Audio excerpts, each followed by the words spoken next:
അല്ലാതെ നമ്മുടെ ഗ്രാമമായിട്ടൊന്നും ഇതിന് ബന്ധമില്ല. ഒരുപാട് ആൾക്കാരുടെ തല കൊയ്ത കത്തിയാണ്. ജാവയുണ്ട്, ജാവ കുറച്ച് ക്ഷീണിതനാണ്. ഇനാഗുറേറ്റ് ചെയ്തതിന് ശേഷമാണ് ഞാൻ തന്നെ അറിയുന്നത് ഇന്ത്യയിൽ ഇത്തരത്തിൽ വേറൊരു മ്യൂസിയം ഇല്ല എന്നുള്ളത്. ഹലോ ഫ്രണ്ട്സ്, എൻ്റെ പുതിയൊരു വീഡിയോയിലേക്ക് എല്ലാവർക്കും സ്വാഗതം. ഞാനിപ്പോൾ ഉള്ളത് കോട്ടയം ജില്ലയിലാണ്. കോട്ടയം ജില്ലയിലെ പ്ലാസ്നാൽ എന്ന് പറയുന്ന സ്ഥലത്താണ്. ഇവിടെയുള്ള ഒരു മ്യൂസിയം കാണാൻ വന്നിരിക്കുവാണ്. ഈ മ്യൂസിയത്തിൻ്റെ ഒരു പ്രത്യേകത എന്ന് പറഞ്ഞു കഴിഞ്ഞാൽ ഇന്ത്യയിലെ തന്നെ ഏറ്റവും വലിയ പ്രൈവറ്റ് മ്യൂസിയത്തിലാണ് ഞാൻ നിൽക്കുന്നത്.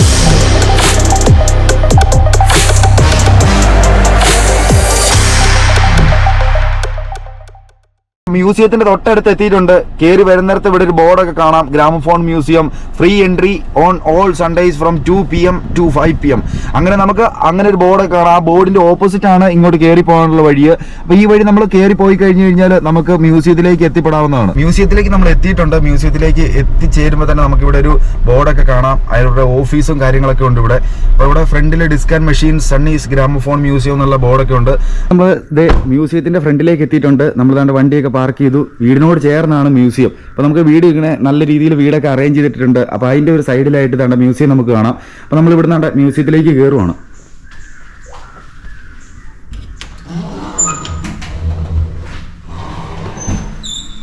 പ്ലാസ്നാൽ സ്ഥിതി ചെയ്യുന്ന മ്യൂസിയം. ആ മ്യൂസിയത്തിൽ വന്നപ്പോഴാണ് നമുക്ക് കാണാൻ കഴിഞ്ഞ് ഇവിടെ കളക്ഷൻസ് ആണ്. അതായത് പഴയ ഒരുപാട് ഐറ്റംസ് ആണ് നമുക്ക് കാണാൻ കഴിയുന്നത്. മെജോറിറ്റി ഇവിടെ നമ്മൾക്ക് പഴയ ഗ്രാമഫോൺസും അതിൻ്റെ റെക്കോർഡിങ്ങും അങ്ങനത്തെ കാഴ്ചകളൊക്കെ ആണെങ്കിൽ അതിൻ്റെ കൂട്ടത്തിൽ നമുക്ക് ഒരുപാട് പഴയ ഐറ്റംസ്, അതായത് ചരിത്ര സ്മാരകങ്ങളായിട്ട് ശേഷിക്കപ്പെടുന്ന അങ്ങനത്തെ ഒരുപാട് കളക്ഷൻസ് ആണ് ഇത് സണ്ണി സാറിൻ്റെ കയ്യിലുള്ളത്. അപ്പോൾ സണ്ണി സാർ എൻ്റെ കൂടെ ഉണ്ട്. സാറിനോട് ചോദിച്ചിട്ട് വേണം നമുക്ക് ഈ കാര്യങ്ങളൊക്കെ മനസ്സിലാക്കാനായിട്ട്. ഈ മ്യൂസിയത്തിലേക്ക് വരാനായിട്ടുള്ള വഴികളൊക്കെ നിങ്ങൾക്ക് ഗൂഗിൾ മാപ്പിൽ നിങ്ങൾ സെർച്ച് ചെയ്ത് കഴിഞ്ഞ് കഴിഞ്ഞാൽ ഗ്രാമഫോൺ മ്യൂസിയം പ്ലാസ്നാലിന് അടിച്ചു കൊടുത്തു കഴിഞ്ഞാൽ നിങ്ങൾക്ക് കിട്ടും. സണ്ണി സാറുണ്ട്. സാറിൻ്റെ അടുത്ത് ഇതാണ്ട് ഒരുപാട് ഗ്രാമഫോണിൻ്റെ കളക്ഷൻസും ഉണ്ട്. അപ്പോൾ സാറിനോട് ചോദിച്ച് നമുക്ക് ഇതിൻ്റെ കാര്യങ്ങളൊക്കെ മനസ്സിലാക്കാം. സാറേ, ഈ ഫീൽഡിലേക്ക് വന്നിട്ട് എത്ര നാളായി, അല്ലെങ്കിൽ ഈ മ്യൂസിയം തുടങ്ങിയിട്ട് എത്ര നാളായി? ഈ ഫീൽഡിലേക്ക് വന്നു എന്ന് പറയുന്നതിനേക്കാളും ഇത് ഒരു ഹോബിയായിട്ട് തുടങ്ങിയ 40 വർഷം മുമ്പ് ഒരു ഗ്രാമഫോണും, അതായത് പൊളിഞ്ഞു കിടന്നിരുന്ന ഒരു ഗ്രാമഫോണ് മധുരയിൽ ഒരു ആക്രിക്കടയിൽ കണ്ട് അതിനെ വാങ്ങിച്ചു. കുറച്ച് ഗ്രാമഫോൺ റെക്കോർഡുകളും വാങ്ങിച്ചു. അതിവിടെ കൊണ്ടുവന്ന് നന്നാക്കി പ്രവർത്തനക്ഷമമാക്കി. അതായിരുന്നു എൻ്റെ ഈ കളക്ഷൻ്റെ തുടക്കം. ആദ്യത്തെ കളക്ഷൻ അതായിരുന്നല്ലേ? അതെ, അത് നന്നാക്കിയെടുത്ത് കൊളംബിയ ഉള്ള ഒരു മോഡലായിരുന്നു. അതിനെ നന്നാക്കി പ്രവർത്തനിക്കാറാക്കി. അപ്പം അന്ന് ഞാൻ താമസിച്ചിരുന്നത് തൊടുപുഴയായിരുന്നു. അപ്പം വീട്ടിൽ സൂക്ഷിക്കാനുള്ള സൗകര്യമൊക്കെ കുറവായിരുന്നതുകൊണ്ട് ഗ്രാമഫോണുകളൊന്നും പിന്നീട് വാങ്ങിച്ചില്ല. പക്ഷേ അത് കമ്പമായിരുന്നെങ്കിലും അത് വാങ്ങാതെ പിടിച്ചു നിന്നു.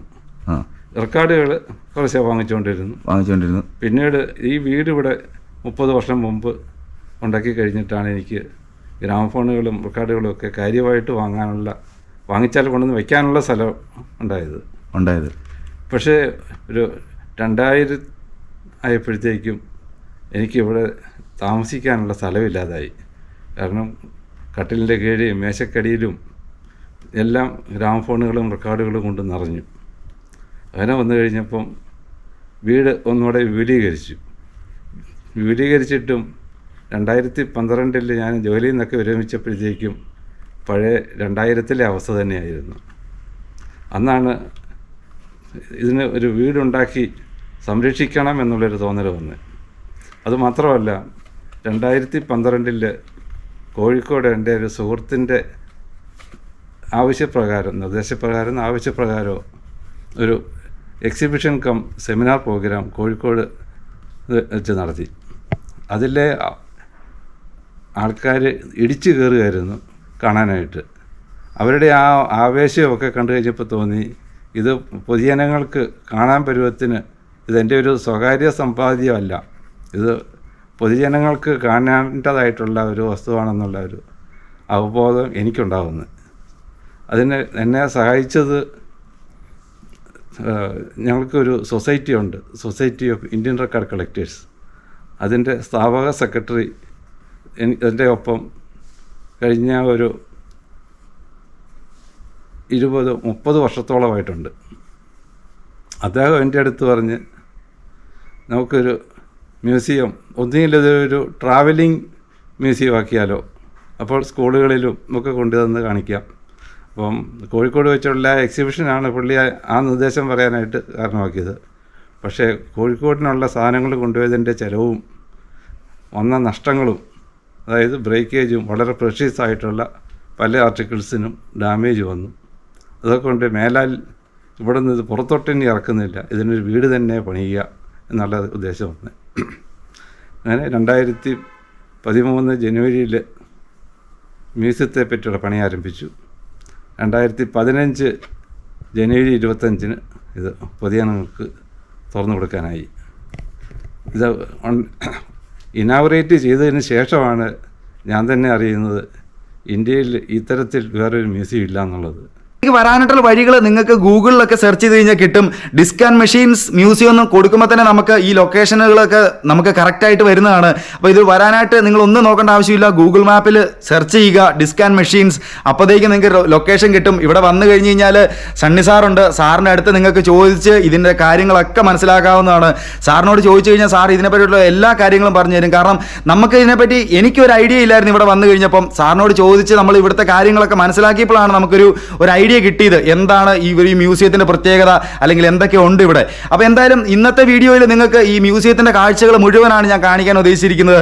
ഒരുപാട് കാര്യങ്ങളുണ്ട്, അതായത് കണ്ടാൽ തീരുകയില്ല, അത്രയും ഐറ്റംസ് ആണ് ഈ മ്യൂസിയത്തിൽ ഇവിടെ ഉള്ളത്. ശബ്ദലേഖനം നടത്താൻ ആദ്യം കണ്ടുപിടിച്ചത് കുഴലിൽ റെക്കോർഡ് ചെയ്യുന്ന സംവിധാനമാണ്. 1885 ചാൾസ് സമ്നർ ടെയിൻഡർ എന്ന പേരുള്ള ഒരു ശാസ്ത്രജ്ഞൻ കണ്ടുപിടിച്ചതാണ് കുഴലിൽ റെക്കോർഡ് ചെയ്യുന്ന സംവിധാനം. ഓക്കെ, ഒന്ന് കാണാൻ പറ്റുമെന്ന്. ഇതാണ് ഇതിലാണ് റെക്കോർഡ് ചെയ്യുന്നത്. അതെ, ഇത് റെക്കോർഡ്, അതെ, സിലിണ്ടർ റെക്കോർഡ്.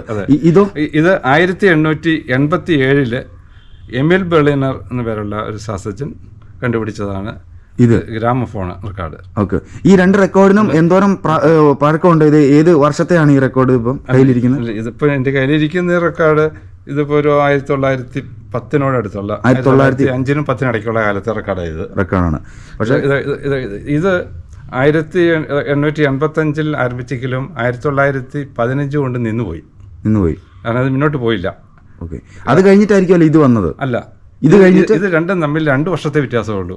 ഇത് 1885 ഇത് 1887. ഇതിനാണ് പ്രായോഗികത കൂടെ ഉള്ളതുകൊണ്ട് ഇത് മുന്നോട്ട് പോകുന്നു. ഇത് അസ്തമിച്ചു പോയി. 30 വർഷത്തെ ആയുസേ ഇതിനുണ്ടായിരുന്നുള്ളൂ. അപ്പൊ ഇതുപോലത്തെ കളക്ഷൻസും ഉണ്ടോ സാറിന്റെ ഇഷ്ടം പോലെ? ഉണ്ടല്ലേ. അപ്പൊ ഇതൊന്ന് പ്ലേ ചെയ്ത് കാണിക്കാവോന്ന്?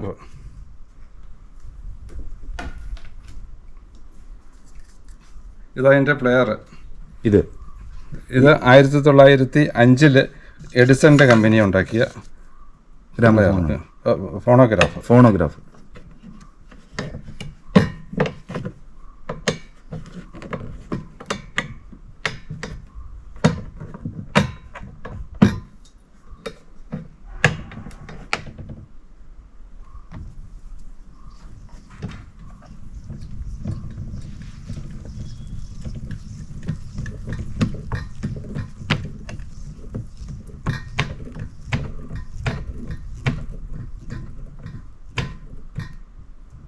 ഇതിൻ്റെ സ്വരം പ്രകടിപ്പിക്കുന്നത് ഇവിടെയാണ്. സ്വരം വലുതാക്കാനായിട്ട് കോളാമ്പി ഉപയോഗിക്കും.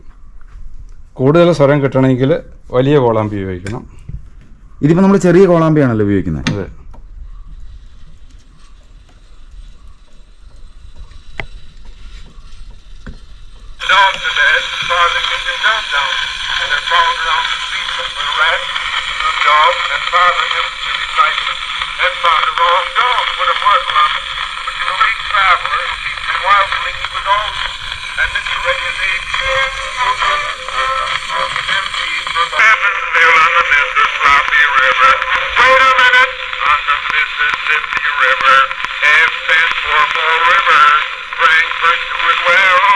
ഗ്രാമഫോൺ. അപ്പൊ ഈ ഗ്രാമഫോണും ഗ്രാഫോഫോണും തമ്മിലുള്ള വ്യത്യാസം എന്നാ? ഇത് കുഴലിൽ റെക്കോർഡ് ചെയ്യുന്ന സിസ്റ്റം കണ്ടുപിടിച്ച ചാൾസ് സമ്നർ ടെയിൻഡർ അദ്ദേഹത്തിൻ്റെ കണ്ടുപിടുത്തത്തിന് കൊടുത്ത പേരാണ് ഗ്രാഫോഫോൺ. അപ്പോൾ ആ പേരാണ് ഇവർ ഉപയോഗിച്ചിരിക്കുന്നത്. അതിൽ കൊളംബിയ സ്റ്റേറ്റിൽ പുള്ളിയുടെ പേറ്റൻറ്റിൽ എടുത്ത കമ്പനിയാണ് സർവേ ചെയ്തുള്ളൂ. ബാക്കി കമ്പനികളൊക്കെ പൂട്ടിപ്പോയി. അപ്പം കൊളംബിയ ഗ്രാഫോഫോൺ കമ്പനി എന്നാണ് പിന്നെ ഇത് അറിയപ്പെട്ടത്. അതുകൊണ്ട് അതിൻ്റെ ലാബിൽ ബോക്സ് ഓക്കെ ഞാൻ അപ്പൊ ഈ ഗ്രാമഫോൺ എന്നുള്ള പേര് വരാൻ കാരണം ഇപ്പൊ ഈ അല്ലല്ല മ്യൂസിയമായിട്ട് മലയാളത്തിൽ ഉള്ളതല്ലോ, റെക്കോർഡ് ചെയ്യുന്ന എന്നുള്ള ഇതിലാണ്. ഫോൺ എന്ന് പറഞ്ഞാൽ സൗണ്ട്, ഗ്രാഫ് എന്ന് പറയുന്ന ഫോണോഗ്രാഫ്, ഗ്രാഫോഫോണ്, അത് സൗണ്ട് റെക്കോർഡിങ് എന്നുള്ളതിൻ്റെ അർത്ഥം മാത്രമേ ഉള്ളൂ. അല്ലാതെ നമ്മുടെ ഗ്രാമമായിട്ടൊന്നും ഇതിന് ബന്ധമില്ല. അപ്പോൾ ഇനി നമുക്ക് ഇതൊന്ന് നോക്കാം. ഇത് ഗ്രാഫോഫോൺ കമ്പനിയുടെയാണ്. അത് അമേരിക്കൻ കൊളംബിയ ഫോണോഗ്രാഫ് കമ്പനി എന്നാണ് അമേരിക്കയിലെ കമ്പനിക്ക് പേര് കൊടുത്തിരുന്നത്. കണ്ടുപിടുത്തതിൻ്റെ പേര് ഗ്രാഫോഫോൺ എന്നായതുകൊണ്ട് ഗ്രാഫോഫോണെന്നും കൊടുത്തിട്ടുണ്ട്.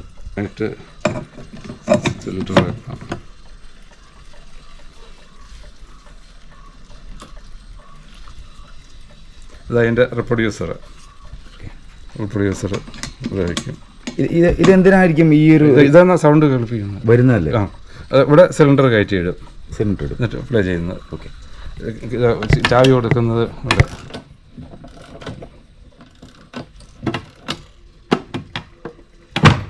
സാറേ, ഇവിടെ ഉള്ളതിൽ ഏറ്റവും പഴക്കം ചെന്ന ഒരു ഫോണോഗ്രാഫ് ഒന്ന് കാണിക്കാവോ? അതേതാണത്? ഇത് കൊളംബിയ ഗ്രാഫോഫോൺ കമ്പനിയുടെ 1897 ഉണ്ടാക്കിയ മെഷീനായത് ആണ്. ഇതാണല്ലോ ഇവിടുത്തെ ഏറ്റവും പഴക്കം ചെന്ന മെഷീൻ ഇത് തന്നെയാണ്. അപ്പൊ ഇത് എവിടെ നിന്നാണ് സാർ കളക്ട് ചെയ്തത് ഈ മെഷീൻ? ഇത് പാരീസിൽ സെമിനാറിൽ പ്രസന്റേഷന് പോയപ്പോൾ അവിടുന്ന് വാങ്ങിയതാണ്.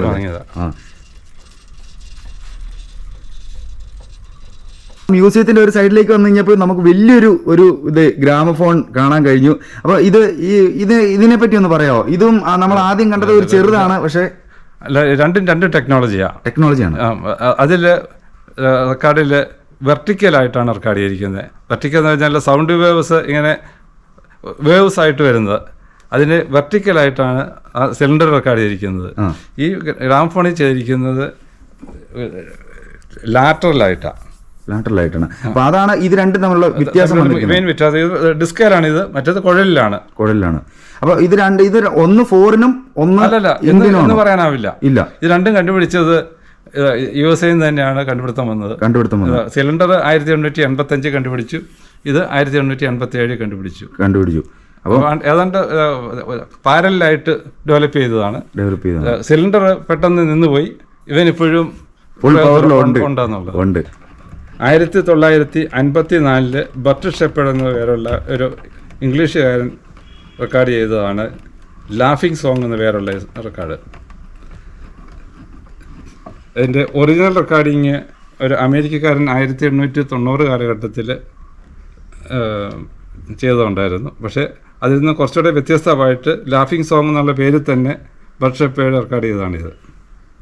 ഈ പാട്ട് 1957 മായാ ബസാർ എന്നുള്ള പേരുള്ള ഒരു തമിഴ്, തെലുങ്ക്, കന്നഡ ഭാഷയിൽ ഇറങ്ങിയ സിനിമയിൽ വന്നിട്ടുണ്ട്.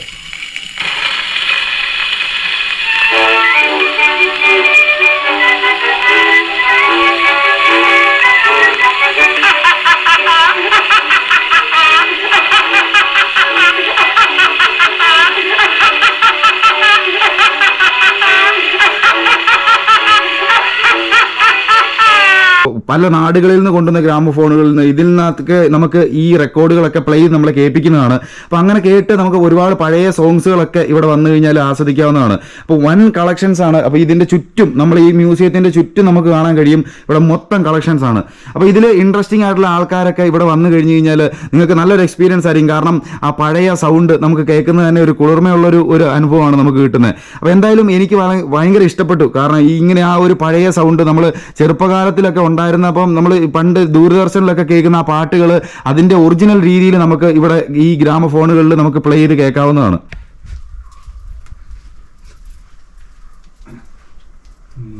ഇവിടെ വന്നപ്പോൾ കാണാൻ കഴിഞ്ഞ വേറൊരു കാഴ്ചയാണ്. ഇതിപ്പം നമ്മുടെ പുതിയ തലമുറയ്ക്ക് ഇത് ഇങ്ങനെ ഒരു സംഭവം ഉണ്ടെന്ന് പോലും അറിയാൻ ചാൻസ് ഉണ്ടോയെന്ന് അറിയത്തില്ല. പഴയ പാട്ട് കാസറ്റുകളൊക്കെയാണ്, നമ്മുടെ ടേപ്പ് റെക്കോർഡറുകളിലൊക്കെ പ്ലേ ചെയ്തുകൊണ്ടിരുന്ന കാസറ്റുകളാണ്. അപ്പോൾ അതിൻ്റെയും ഒരു കളക്ഷൻ ഇവിടെ നമുക്ക് കാണാൻ കഴിയും. ഒരു സൈഡിലെല്ലാം നമുക്ക് ഇങ്ങനെ കളക്ഷൻസ് വെച്ചിരിക്കുകയാണ്. അപ്പോൾ ഇതെല്ലാം ഇപ്പോഴും അതിനൊന്നും ഒരു കംപ്ലൈൻറ്റും വരാതെ മെയിൻറ്റെയിൻ ചെയ്തിട്ടുണ്ട്. അപ്പം സാർ അതൊരു നല്ലൊരു എഫേർട്ടാണ് ഇട്ട് ഇത്രയും നല്ല രീതിയിൽ ഇതിനെ ഇങ്ങനെ ടേക്ക് കെയർ ചെയ്തിരിക്കുന്നത്. അപ്പം ഇങ്ങനെയുള്ള കാസറ്റുകളും അല്ലെങ്കിൽ ഇതിലുള്ള പാട്ടുകളൊക്കെ കേൾക്കാൻ നിങ്ങൾക്ക് നിങ്ങൾക്ക് ഇതൊന്നും ഇനി നമുക്ക് കാണാൻ കഴിയുന്ന ഐറ്റം അല്ല, കാരണം ഇതൊക്കെ നിന്ന് പോയ ഐറ്റംസ് ആണ്. അപ്പം അങ്ങനെയുള്ള ഒരുപാട് പഴയ കളക്ഷൻസ് നമുക്ക് ഇവിടെ കാണാൻ കഴിയും. അപ്പം വളരെ നല്ലൊരു കളക്ഷൻസ് ഉള്ള ഒരു മ്യൂസിയമാണിത്. കോട്ടയം ജില്ലയിൽ തന്നെ വന്നു കഴിഞ്ഞു കഴിഞ്ഞാൽ നിങ്ങൾക്ക് ഇത്രയും വലിയൊരു മ്യൂസിയം അല്ലെങ്കിൽ ഇത്രയും കളക്ഷൻസ് ഉള്ള ഒരു മ്യൂസിയം വേറെ കാണാൻ കഴിയില്ല. അപ്പോൾ എന്തായാലും വരുന്ന ആൾക്കാർക്ക് നല്ലൊരു കാഴ്ചാനുഭവം, നല്ലൊരു ഇൻഫർമേറ്റീവ് ആയിട്ടുള്ള ഒരു യാത്രയൊക്കെ ആയിരിക്കും ഇവിടെ വന്നു കഴിഞ്ഞാൽ നിങ്ങൾക്ക് കിട്ടുന്നത്. 5 ടൈപ്പുള്ള ഓഡിയോ കാസറ്റ് ഉണ്ട്. അതിൽ ഏറ്റവും ചെറിയ കാസറ്റാണ് ഈ ബ്രൗൺ ലേബലുള്ള കാസറ്റ്. വളരെ ചെറുതല്ലേ, ഒരു തീപ്പെട്ടിയുടെ വലുപ്പമുള്ളൂ. അതിന്റെ തൊട്ട് വലുതാണ് നമ്മൾ സാധാരണ യൂസ് ചെയ്യുന്ന ടൈപ്പുള്ള ഓഡിയോ കാസറ്റ് അപ്പത്തിരിക്കുന്നത്. അതിന്റെ തൊട്ട് താഴെ ഇരിക്കുന്നതാണ് ഇവിടെയുള്ളതിൽ ഏറ്റവും വലിയ കാസറ്റ്. അതിനൊരു 3 കിലോയോളം ഭാരമുണ്ട്. അത് മെറ്റൽ ബോഡിയുള്ള ഓഡിയോ കാസറ്റാണ്. ഇത് വേറൊരു ടൈപ്പ് കാസറ്റാണ് ഈ പെട്ടിക്കകത്തിരിക്കുന്നത്. ഇത് ഒരുപാട് പഴക്കമുള്ള കാസറ്റാണോ അതോ? അല്ല, ഇതൊക്കെ ഒരു 80കളിലെ 90കളിലൊക്കെയാണ്. ഇത് വേറൊരു ടൈപ്പ് കാസറ്റാണ്. ഈ കാസറ്റിന്റെ പ്ലെയറാണ് ഇത് ഇവിടെ കാണുന്നത്. ഇതൊക്കെ പഴയ സിനിമകളിലൊക്കെ കണ്ടിട്ടുണ്ട് ഇങ്ങനെ ഒരു പ്ലെയർ ഒക്കെ. അല്ല, സിനിമകളിലൊക്കെ കാണുന്ന പ്ലെയർ അതല്ല, അത് വലിയ റീൽ ടൈപ്പാണ്. റീൽ ടൈപ്പ് എന്ന് പറഞ്ഞാൽ ഇതാണ് നമ്മൾ പഴയ സിനിമകളിലൊക്കെ കാണാറുള്ള. ശരിയാണ്, മറ്റേ മിന്നാര സിനിമയ്ക്കകത്തൊക്കെ കണ്ടിട്ടുണ്ട് ഇങ്ങനത്തെ. മ്യൂസിയത്തിൽ ഇവിടെ വരുന്ന കുട്ടികൾക്ക് ഒരു എൻ്റർടൈൻമെൻറ്റിനായിട്ട് ഉണ്ടാക്കിയ ഒരു മോഡലായത്. ഇത് കാർഡ്ബോർഡ് കൊണ്ടുള്ള മോഡലിനെ ഞാൻ പ്ലൈവുഡ് ആക്കിയെന്നുള്ളൂ.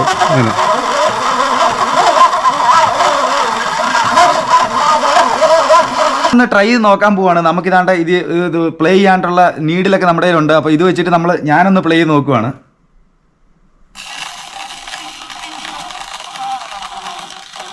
സൗണ്ടൊക്കെ നല്ല രീതിയിൽ കേൾക്കുന്നുണ്ട്.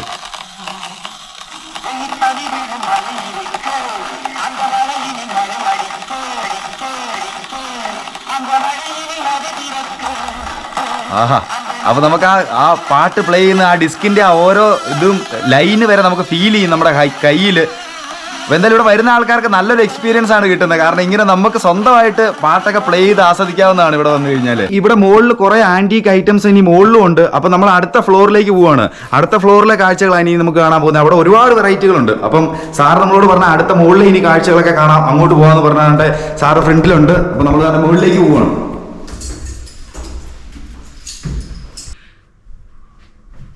അങ്ങനെ നമ്മൾ മുകളിലെത്തിയപ്പം അവിടെയും ഒരുപാട് കളക്ഷൻസ്, അതായത് നമ്മൾ ഞെട്ടിപ്പോകും. കാരണം പല ടൈപ്പ് സാധനങ്ങളാണ്.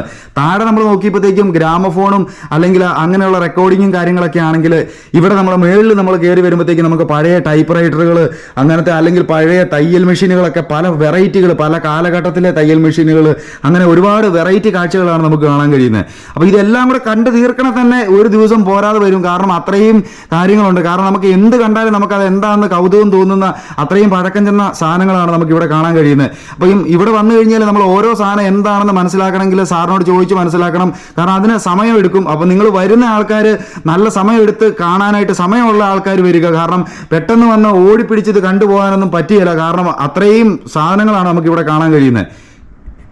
അപ്പോൾ സാറേ, അന്ന് ഞാൻ പണ്ട് വന്നപ്പോൾ ഒരു കത്തി ഉണ്ടായിരുന്നല്ലോ സാറ് കാണിച്ച, അന്ന് തല വെട്ടുന്ന കത്തിയാന്ന് പറഞ്ഞ ആ കത്തി ഉണ്ടോ ഇപ്പോഴും? മാരകമായിട്ടുള്ളത്. അതൊന്ന് കാണിക്കോ? ഇതാണ്. ഇത് പണ്ട് ശിക്ഷ നടപ്പാക്കാൻ വേണ്ടിയിട്ടുള്ള ആയുധമായിരുന്നത്. ആണല്ലോ, തല വെട്ടുന്ന കത്തിയാണല്ലേ. അത് നന്നായിട്ട് ചിത്രപ്പണിയൊക്കെ ചെയ്ത് ഇറക്കിയിരുന്നതാണ്. ആണ്, ഇതാണ് കത്തി. ഞാനൊന്ന് ഹോൾഡ് ചെയ്തോട്ടെ. ഞാൻ അന്വേഷിച്ച് വന്ന ഐറ്റം കിട്ടിയിട്ടുണ്ട്. ഇത് ഞാൻ പണ്ട് വന്നപ്പോൾ ഞാൻ കണ്ടതാണ് ഈ കത്തി. അപ്പോൾ അന്നേ ഞാൻ നോട്ട് ചെയ്ത് വെച്ചാണ് ഈ കത്തി നമ്മൾക്കൊന്ന് നന്നായിട്ടൊന്ന് ഷൂട്ട് ചെയ്യണം. കാരണം ഇതൊന്ന് കാണേണ്ട കത്തിയാണ്. ഒരുപാട് ആൾക്കാരുടെ തല കൊയ്ത കത്തിയാണ്. കാരണം അത് പണ്ട് ശിക്ഷകൾ നടപ്പാക്കാൻ വേണ്ടി രാജാക്കന്മാർ അല്ലെങ്കിൽ അങ്ങനത്തെ ആൾക്കാർ ഉപയോഗിച്ചുകൊണ്ടിരുന്ന കത്തിയാണ്. ആ കത്തിയുടെ ഷേപ്പ് കാണുമ്പോൾ തന്നെ മനസ്സിലാവും.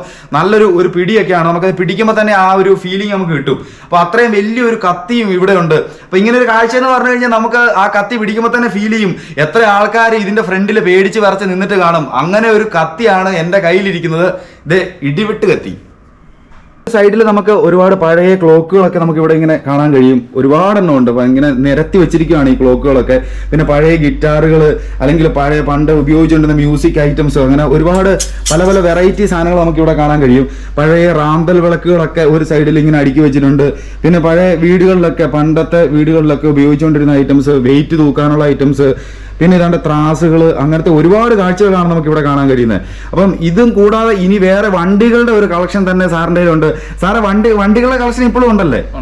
ഉണ്ട്. അപ്പൊ ഇവിടുത്തെ മ്യൂസിയം 2 നിലയായിട്ടാണ് സ്ഥിതി ചെയ്യുന്നത്. അപ്പൊ താഴത്തെ നിലയിൽ നമുക്ക് ഒരുപാട് കളക്ഷൻസ്, ഇങ്ങനെ നമ്മുടെ റെക്കോർഡിങ്ങുകളുടെ ഒരു കളക്ഷൻസ് ആണെങ്കിൽ, മേളിൽ നമുക്ക് ഗ്രാമഫോണുകളുടെ വൻ കളക്ഷൻ ആണ് നമുക്ക് ഇവിടെ കിട്ടുന്നത്. അതിന്റെ സൈഡിലായിട്ട് തന്നെ ഇപ്പൊ കണ്ട ഇതുപോലത്തെ പഴയ പുരാതനമായിട്ടുള്ള ഒരുപാട് ഐറ്റംസ് കളക്ട് ചെയ്ത് ഇവിടെ സൂക്ഷിച്ചിട്ടുണ്ട്.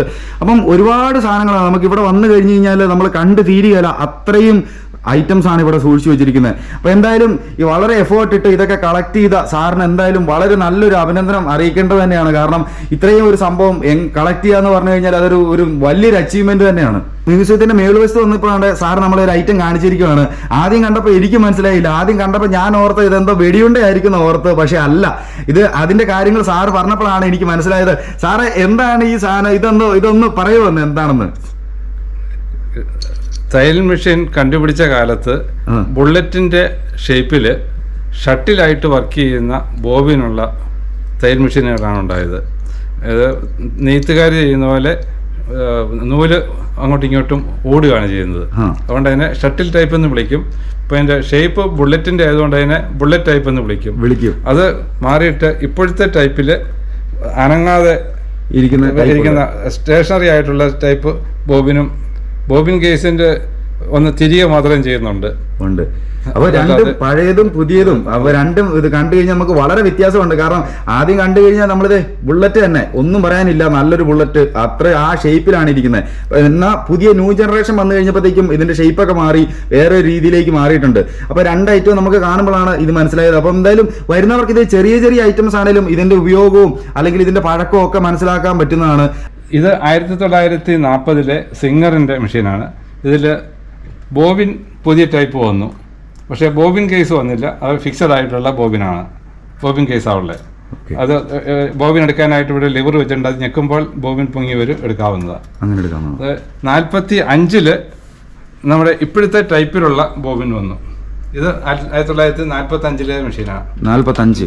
അതിനുശേഷം കാര്യമായ മാറ്റമൊന്നും വന്നിട്ടില്ല. ഇപ്പോഴും ഉള്ള മെഷീനുകൾ ഈ ഒരു രീതി തന്നെയാണ്. 1945 ടൈപ്പിൽ തന്നെയാണ് ഇപ്പോഴും വരുന്നത്. ചെറിയ ചെറിയ മാറ്റങ്ങളൊക്കെ വരുത്തി അതിൽ ഇലക്ട്രിഫിക്കേഷൻ വന്നു, ഡിസൈൻ ഇടാവുന്നത് വന്നു. ഇത് 1980 ഇറങ്ങിയ സിംഗറിന്റെ ഫാഷൻ മേക്കറാണ്.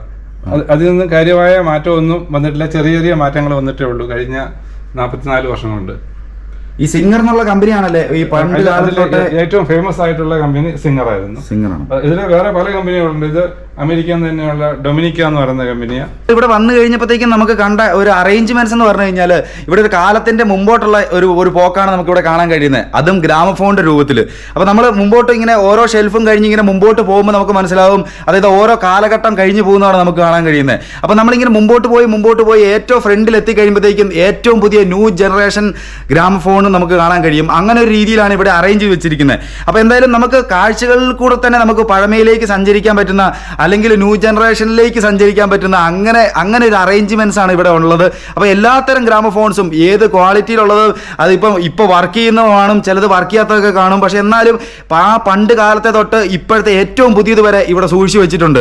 അപ്പോൾ ഇതുപോലെയുള്ള കാര്യങ്ങളൊക്കെ ഇഷ്ടപ്പെടുന്ന ആൾക്കാർ എന്തായാലും വന്ന് കാണേണ്ട സ്ഥലം തന്നെ. കാരണം ഇതുപോലൊരു കളക്ഷൻ ലോകത്ത് വേറെ ഒരിടത്തും ഉണ്ടോയെന്ന് എനിക്കറിയത്തില്ല. കാരണം അത്രയും കളക്ഷൻസ് ആണ്, ഇത്രയും റെക്കോർഡിങ്ങുകളും അല്ലെങ്കിൽ ഇത്രയും ആൻറ്റീക്ക് പീസസ് ഒക്കെ ആയിട്ടുള്ള ഒരു മ്യൂസിയം എനിക്ക് അറിയത്തില്ല, ഞാൻ വേറെ ഒരു സ്ഥലത്തും കണ്ടിട്ടില്ല. കാരണം അത്രയും കളക്ഷൻസ് ആണ് ഇവിടെ ഉള്ളത്. അപ്പോൾ എന്തായാലും ഇതുപോലെയുള്ള ആൻറ്റീക്ക് പീസസ് ഒക്കെ ഇഷ്ടപ്പെടുന്ന ആൾക്കാർ അല്ലെങ്കിൽ പഴമയിലേക്കൊക്കെ ഒരു തിരിഞ്ഞുനോട്ടം ആഗ്രഹിക്കുന്ന ആൾക്കാർക്ക് എന്തായാലും ബെസ്റ്റ് പ്ലേസ് ആണ് ഇവിടുത്തെ ഈ മ്യൂസിയം. അപ്പോൾ ഇത് സണ്ണി സാർ ഇവിടെ കാണും, സാറിനോട് ചോദിച്ച് എല്ലാ കാര്യവും മനസ്സിലാക്കി വേണം കേട്ടോ നിങ്ങൾ വന്നു കഴിഞ്ഞാൽ പോകാനായിട്ട്. പഴയ ഒരുപാട് സാധനങ്ങളുടെ കൂട്ടത്തിൽ കുറേ വണ്ടികളുടെ ഒരു കളക്ഷനും കൂടെ സാറിൻ്റെ ഉണ്ട്. അപ്പോൾ ആ വണ്ടികളുടെ കളക്ഷനും കൂടെ നമ്മളെ കാണിക്കാമെന്നാണ് പറഞ്ഞിരിക്കുന്നത്. അപ്പോൾ മൊത്തം വണ്ടികൾ ഇവിടെ ഇല്ല, കുറച്ചൊക്കെ മെയിൻ്റെനൻസിൻ്റെ ഭാഗമൊക്കെ ആയിട്ട് പുറത്തേക്ക് കൊണ്ടുപോയിരിക്കുകയാണ്. അപ്പോൾ നമുക്ക് ഇവിടെ ഉള്ളത് നമ്മളെ സാറ് കാണിച്ചു തരാമെന്നാണ് പറഞ്ഞിരിക്കുന്നത്. അപ്പോൾ വണ്ടികൾ ഇവിടെ സൂക്ഷിക്കാനായിട്ട് തന്നെ അതിനു വേണ്ടി ഒരു പ്രത്യേക ഷെഡും കാര്യങ്ങളൊക്കെ ഇവിടെ ഉണ്ടാക്കിയിട്ടുണ്ട്. അപ്പം അവിടെയാണ് ഇതെല്ലാം സൂക്ഷിച്ചിരിക്കുന്നത്. കാരണം പഴയ സാധനങ്ങളാണ്, വളരെ നല്ല രീതിയിൽ മെയിൻറ്റെയിൻ ചെയ്തില്ലെങ്കിൽ പെട്ടെന്ന് ഇതെല്ലാം കംപ്ലൈൻ്റ് ആയി പോകുന്നതാണ്. അങ്ങനെ കണ്ട സാറ് നമുക്കിത് വേണ്ടി വണ്ടികളുടെ ആ ഗ്യാരേജ് നമുക്ക് വേണ്ടി തുറന്നിട്ടുണ്ട്. ആദ്യം തുറന്നപ്പോൾ തന്നെ ഇത് ഒരു പഴയ ഓസ്റ്റിൻ എന്ന് പറയുന്ന ഒരു കമ്പനിയുടെ ഇതാണ്ട് വണ്ടിയാണ് കിടക്കുന്നത്, പഴയ വണ്ടി. അതായത് ഒരുപാട് കാലത്ത് രാജാക്കന്മാരൊക്കെ ഉപയോഗിച്ചിട്ടുള്ള കാലം 1933 BMW 3518 എന്ന് പറയുന്ന നമ്പറാണ്. അടിപൊളി നമ്പർ. BMW എന്നാണ് നമ്പർ തന്നെ എഴുതിയേക്കുന്നത്. അപ്പം അടിപൊളി ഒരു വണ്ടി. അതായത് ഇപ്പോഴും നല്ല രീതിയിൽ മെയിൻറ്റെയിൻ ചെയ്തിരിക്കുന്ന ഒരു വണ്ടിയാണ്. റെഡ് കളറിൽ നല്ല രീതിയിൽ മെയിൻറ്റെയിൻ ചെയ്തിട്ടുണ്ട്. കാരണം അതിൻ്റെ സീറ്റിംഗ് ഒക്കെ എല്ലാം പക്ക നല്ല ആ പഴയ രീതി തന്നെ ഇപ്പോഴും മെയിൻറ്റെയിൻ ചെയ്തിരിക്കുന്ന വണ്ടിയാണ് ഈ കാണുന്നത്. പിന്നെ അതിൻ്റെ കൂടുതൽ ഒരുപാട് പഴയ ബൈക്കുകളൊക്കെ ഉണ്ട്.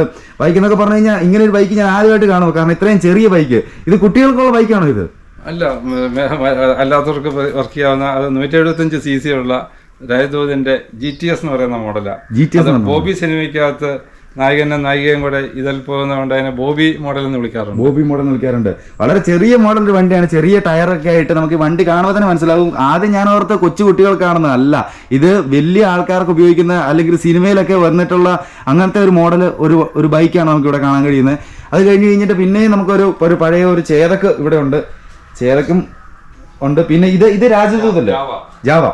അപ്പോൾ ഇതാണ്ട് ജാവയുണ്ട്. ജാവ കുറച്ച് ക്ഷീണിതനാണ്, പക്ഷെ എന്നാലും ഇപ്പോഴും ജാവയ്ക്ക് ഒരു കുഴപ്പമില്ല. എല്ലാ പാർട്സുകളെല്ലാം അതുപോലെ തന്നെ ഉണ്ട്. വളരെ നല്ലൊരു എക്സ്പീരിയൻസ് ആയിരുന്നു. ഇവിടെ വന്നു കഴിഞ്ഞിട്ട് സമയം എത്ര പോയെന്ന് എനിക്കറിയത്തില്ല. കാരണം ഒരുപാട് കാഴ്ചകൾ, അതായത് സാറിൻ്റെ കയ്യിൽ ഒരുപാട് ഐറ്റംസ് ആണ് ഉള്ളത്. അപ്പോൾ അതെല്ലാം കണ്ട് സമയം പോയത് അറിഞ്ഞില്ല. അപ്പം സാറ് എന്തായാലും വളരെ നന്ദിയുണ്ട് കേട്ടോ, നമുക്ക് ഇങ്ങനെ ഒരു അവസരം ഒരുക്കി തന്നതിന്, അല്ലെങ്കിൽ ഇങ്ങനൊരു കാഴ്ചകൾ, അല്ലെങ്കിൽ വളരെ വിലപ്പെട്ട ഇൻഫർമേഷനാണ് എനിക്ക് കിട്ടിയത്.